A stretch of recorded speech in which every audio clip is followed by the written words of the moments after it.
Okay, we are back. And you know what? I think yesterday was the coldest day of the year on paper in the UK.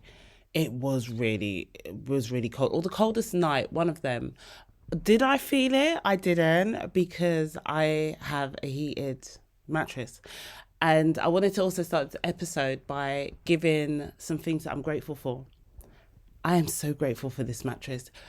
I believe it runs on low energy. So there are some times when I don't actually have the heating on and I'm able just to have the heated mattress on, keep it on, put it on for like an hour or two to get settled in, fall asleep, wake up at some point, baking and sweating my ass off, turn it off and enjoy the rest of my night. I don't know how healthy it is for me and maybe I should look that up. But at this point in time, on this day, on this morning, I'm just so grateful for it. Tell y'all, it is a godsend and it definitely has saved some money on the gas. So I want to tell you, I'm grateful for that. Other things I'm grateful for this week is I'm grateful for my talent. I'm grateful for my gift. So my gift of recreating and remaking, because it's allowed me to create a tribe of people that also love that kind of stuff, that love to watch it, that love to consume it, that love to learn it. It's allowed me to meet other people that also like those types of things, and we get to play together in our creations. It's allowed me to make money by doing workshops to show people how to do it. And it allowed me to this week fulfill another dream that I've had as a younger, which is dress in shop windows. And when I used to work in Gap, I used to always want to be a visual merchandiser because to me their job looked so much fun. And it was something I never got a chance to do. And I did that this week. I joined the Nightingale charity shop in Edmonton and I was able to play around in their store, have a look at what they got, do some content and dress the mannequins in their window and re-change the back wall. And I absolutely loved it. I felt like a proper visual merchandiser and I'm like, I could do this. So they're the things that I'm grateful for this week. So without further ado, let me get into my intro so we can get this podcast started because we are discussing delusion this week. So hello my beautiful dorks and welcome to another episode of the So Flippin' Extra podcast, a platform for me to express, explore, connect and be overall so flippin' extra.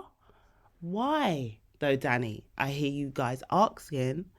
Well, babes, because that's what brings me joy. And without further ado, to you and you and you beautiful mwah in the background, let's get into the podcast.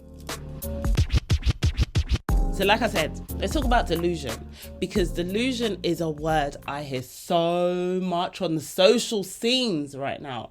And then the young people have adopted the word delusion and they call it Delulu. So what is delusion? Okay, so on vocabulary.com, the definition of delusion says a delusional person believes things that couldn't possibly be true.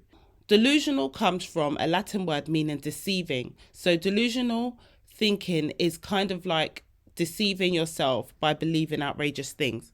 So there's a lot of content out there about just being delusional with your thoughts, like basically thinking so far out there and being delusional with things that you're like, that could never happen, but also believing that it can. Basically, the reason I'm having this conversation is last week I was saying about just being delusional. Like, I want to just be delusional.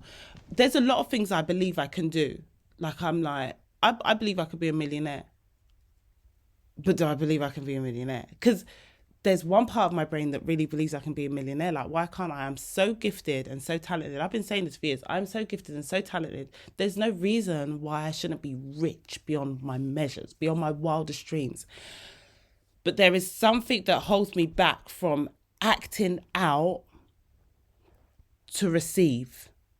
So my mind has to go into being so delusional that I'm like, absolutely, I can be that person. I am that person. Using affirmations to believe that I'm already there. Babes, you can do what you want. You can think what you want. You can think so wild. Like the definition says, it's the Latin word for deceiving. You're not trying to necessarily deceive other people. You're trying to kind of deceive your mind, but not in a negative way. Oh, maybe I should have really researched this before I started talking on stuff I don't even know. When people talk about being delusional, it's very surface level.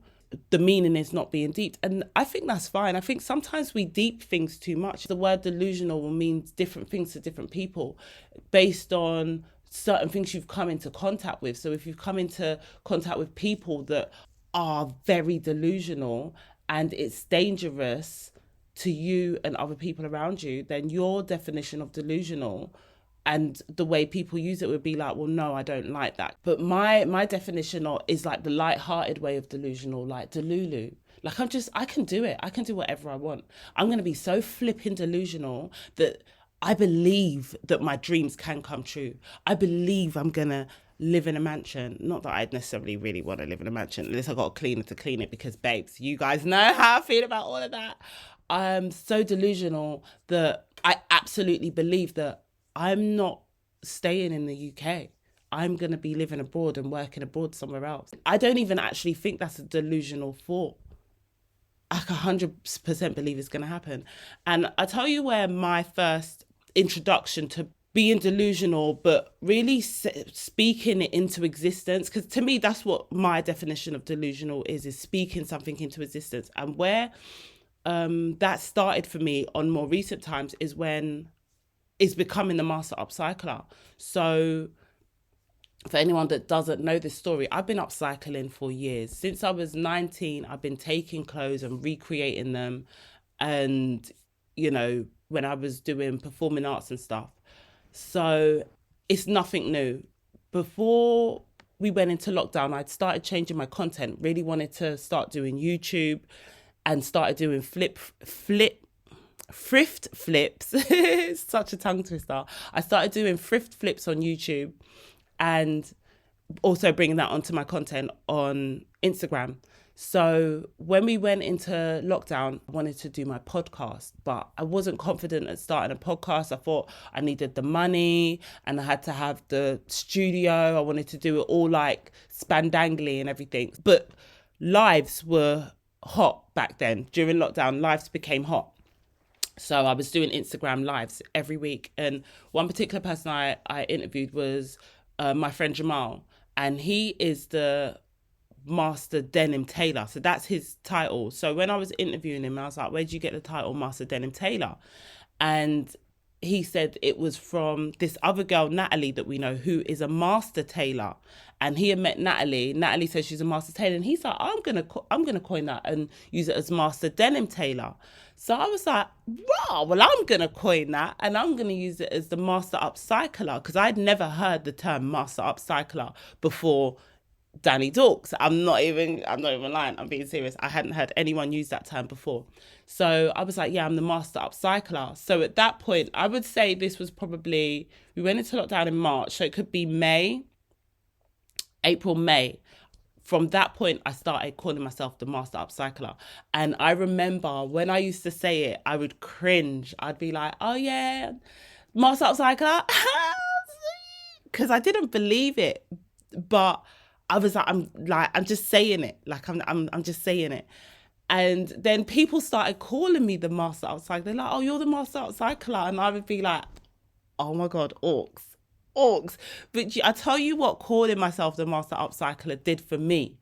It made me level up, because I'm like, rah, if I'm the Master Upcycler, my upcycles have got to be popping. They got to be banging. I was doing upcycles weekly. I was sometimes doing 2 upcycles weekly. This is my routine. My content was consistent AF. On a Monday, I posted my upcycle video. On a Wednesday, I posted my pictures. And on a Friday, I would post like a conversation about it and then do my stories in between. I was consistent AF during that first lockdown. And I got burnout. I really, really got burnout. And, but it allowed me to create what I do now. It allowed me to become an expert in my field. It allowed me to speak in front of people. It allowed me to get clients and do customizations for people. And it really gave me the confidence that I might not have had if I didn't put myself on that pedestal and be like, look at me, I'm the master upcycler. So now I can say I'm the master upcycler with chest. I've got my whole chest in there. 2 slaps on my chest. I'm the master upcycler. I gave myself that name. I lived that name. Am I the best? I didn't say I was the best. I'm freaking awesome. And I'm my awesome. And everyone else is their awesome. And there are people that I look at and I'm like, rah, that's wicked. They're amazing. I am my best at this point. My only competition is myself. So yeah, I was delusional. I called myself the master upcycler, and I have other people calling me the master upcycler. I get brought on stage and introduced to rooms as the master upcycler. No one's would have done that for me. No one's going to call you that if you haven't introduced yourself as that. It's like that saying, you let people know how they can treat you. You let people know how they can talk to you. You let people know how they can introduce you. So I did that, girl. I did that. My goal this year is to continue with my delusions. And with continuing my delusions brings on vulnerability. And this year, I really want to just allow myself to be vulnerable enough to potentially grow in a crazy way. I was having a conversation with my friend Annabelle, and I said to her, this year I'm prepared to get the most no's I've ever received in my life. I don't deal with rejection very well, and I learned this, not even learned it, I know this about myself, but having a conversation with one of my friends a couple of weeks ago, and I was asking him, had he voted for me? I was like, did you vote for me for the Glow Mama Awards? And he was like, come on, you know I voted for you. And I was like, okay, wicked. I just want to win. I really want to win. I've never wanted to win something so bad in my life. And he was like, what? Have you never won anything? Okay, calm down, first and foremost, sir. But I was like, and I was trying to think, like, what's something that I remember winning? And I was like, I don't know. I don't know. I was like, I've won medals for running marathons. He's like, okay, but everyone wins a medal. Okay, again, sir, calm down, please. And so then I was like, okay, well, no, I guess I've not. Like, I've not put myself, it's not a competition. I'm not in competition with no one. So I don't put myself out there to compete. To get rejected. Are you crazy? And then I was like, oh my God, you big friggin' 41-year-old human being. Like, rejection is something that I very am aware that I don't deal with. And what this has done to me, it has definitely slowed down my growth in receiving. During lockdown, I'm gonna go back again. Little quick story time. When I was doing my transition upcycle videos, I had this brand reach out to me. I had Foot Locker reach out to me, and they had the new Flyknit trainer coming out, and they wanted to send me this trainer. I do create content, and they were going to pay me £1,000. I was like, sorry, what? You're going to pay me £1,000? This was the first time, again, this is during the first lockdown. So this is about May. I had 2,000 followers at this point. You're going to pay me £1,000 to create content? What? I was like, it's a lie. They're trying to scam me. Is it even Foot Locker? So then the person I was dealing with, it moved on to someone else. I was like, oh, hell no, you lot are scamming. But you know what? They sent me the trainers. They sent a pair of trainers for me and a pair of trainers for Caden. And they wanted to send a pair for Callie, but they couldn't find any in her size. So I was like, it's giving scam. Anyway, so they were supposed to send me some discarded like old stock, because I was like, send me some old stock. I don't want nothing new. I'm gonna upcycle it and then bring the trainers into it as well. And they sent the trainers. They didn't send the stock because it was supposed to be an unboxing and all of this stuff. So I was like, so I'm getting dodgy again. I'm getting dodgy vibes. Like, why didn't they send it? So I was like, do you know what? I've got Nike products. I'm gonna use my stuff. Worst case scenario, it was a scam and they don't send me the money, but I got a pair of trainers. This is how I thought. And I was like, just go with it. Like, not everything is like fake. And it worked out. I done the video, sent them the video, and then I think I had to wait a month, and I got my money. And I remember receiving the money, and I was like, "Oh my goodness, it wasn't a scam." I think I allowed myself to be vulnerable enough that if it didn't work, it was fine. But it allowed me to believe in myself. What I said after that, I was like, so all I got to do, I get to do what I want to do and get paid. If all I got to do is reach out to brands, and I can do this again and again and again. This is in 2020. How many brands did I contact that year? None. Why? Because I was scared of getting rejected. Oh, I feel emotional saying that. So I feel like such an idiot. Hang on.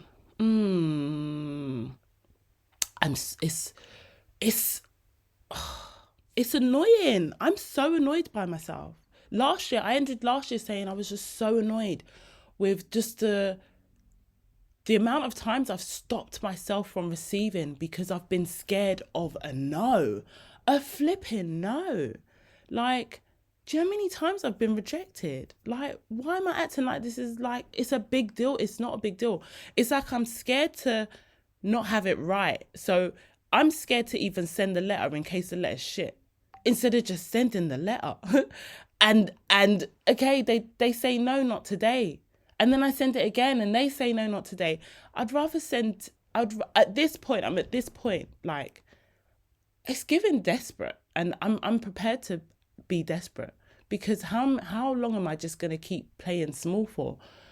Like, I'd rather get 10 no's and then get a massive 11 yeah. But the 11th yeah could be small, but eventually the years are going to get more and more and more.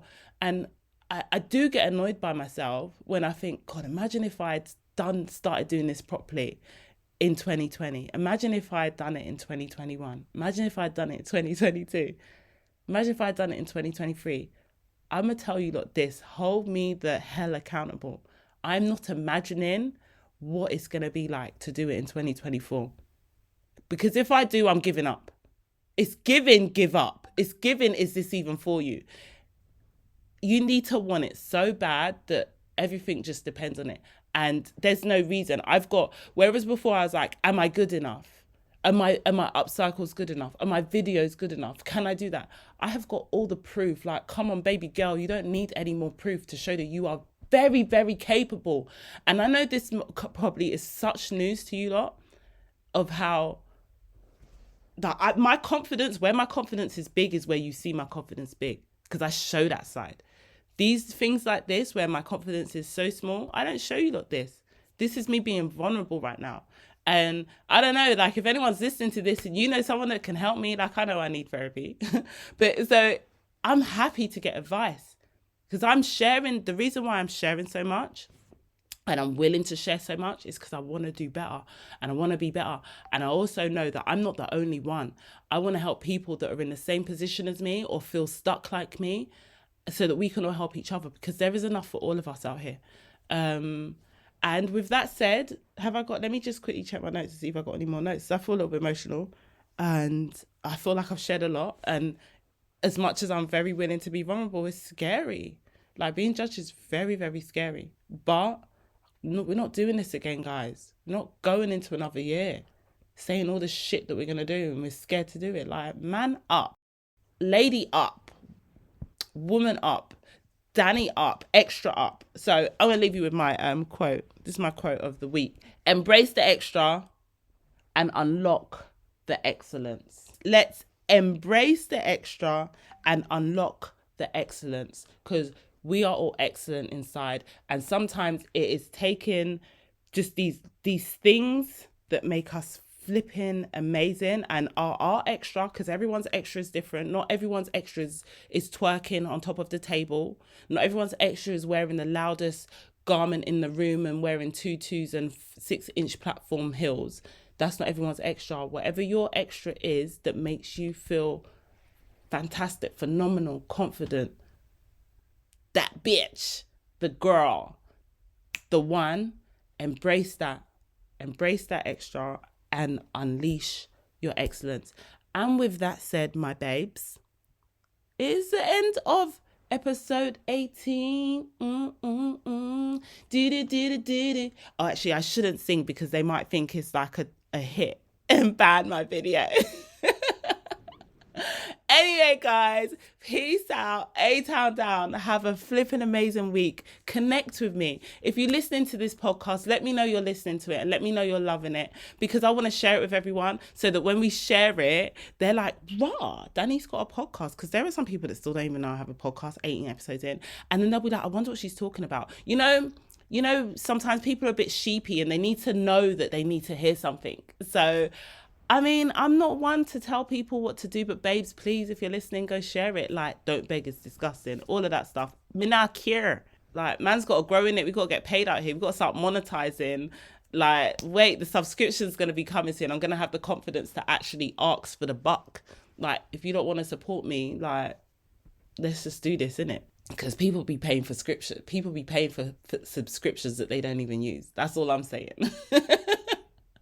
Peace out. A-Town down. West side is the best side. Do I believe that? Not really, but you know what? Wherever I'm at is where the vibe's at. So that's where we at. That's where we reside. I will see you guys next week. Always and forever. Love you. Bye.